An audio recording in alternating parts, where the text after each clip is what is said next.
You ask Tiger to solve. This deals with linear equations with one unknown. The final result is x equals 54. Let's solve it step by step. Simplify the expression.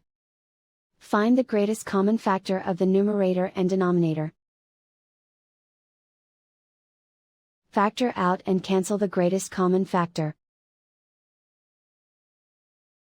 Swap sides. Isolate the x. Multiply both sides by 150. Group like terms. Multiply the coefficients. Simplify the fraction. Multiply the fractions. Simplify the arithmetic. And so the final result is x equals 54.